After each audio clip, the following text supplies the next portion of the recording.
রাজ্যের বিভিন্ন সরকারি স্কুল যখন শিক্ষক শিক্ষিকার অভাবে ধুঁকছে, তখনই ছাত্রছাত্রীবিহীন প্রাথমিক স্কুলে খোঁজ মিলল তিনজন শিক্ষিকার।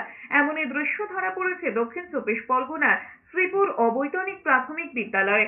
জানা গিয়েছে, সোনারপুর রাজপুর পুরসভার অন্তর্গত শ্রীপুর অবৈতনিক প্রাথমিক বিদ্যালয়ে কোনো ছাত্রছাত্রী না থাকলেও দিনের পর দিন স্কুলে শুধু সই করে বেতন নিয়ে যাচ্ছেন তিনজন শিক্ষিকা। দীর্ঘ কয়েক বছর ধরে ছাত্রছাত্রী কমতে কমতে এখন শূন্যে এসে দাঁড়িয়েছে। আর এই স্কুলে ছাত্রছাত্রী না আসায় ক্ষুব্ধ স্থানীয় বাসিন্দারা থেকে ছাত্রছাত্রীদের অভিভাবকরাও। এমনকি যাত্রাপালা রিহার্সালের জন্য স্টেজও করা হয়েছে স্কুলের এক কক্ষে। এছাড়াও খাওয়া দাওয়ার জন্য সেখানে তৈরি করা হয়েছে একটি অস্থায়ী কাঠের উনুনও। গোটা স্কুল জুড়ে ভর্তি হয়ে রয়েছে আগাছায়, যার ফলে বাড়ছে সাপের উপদ্রব। এ বিষয়ে স্কুলের প্রধান শিক্ষিকা অনিতা ঢালি তিনি জানান, 2024 জানুয়ারি মাস থেকে একেবারে শূন্য হয়ে গেছে স্কুলের ছাত্রছাত্রীর সংখ্যা। প্রাইমারি স্কুল ম্যানেজমেন্টকে এই স্কুলের বিষয়ে অবগত করা হয়েছে। স্কুলের সভাপতি বরুণ সরকার বলেন, আশেপাশে প্রাইমারি স্কুলের সাথে হাই স্কুলে একসাথে থাকায় তারা সেখানেই চলে যাচ্ছে।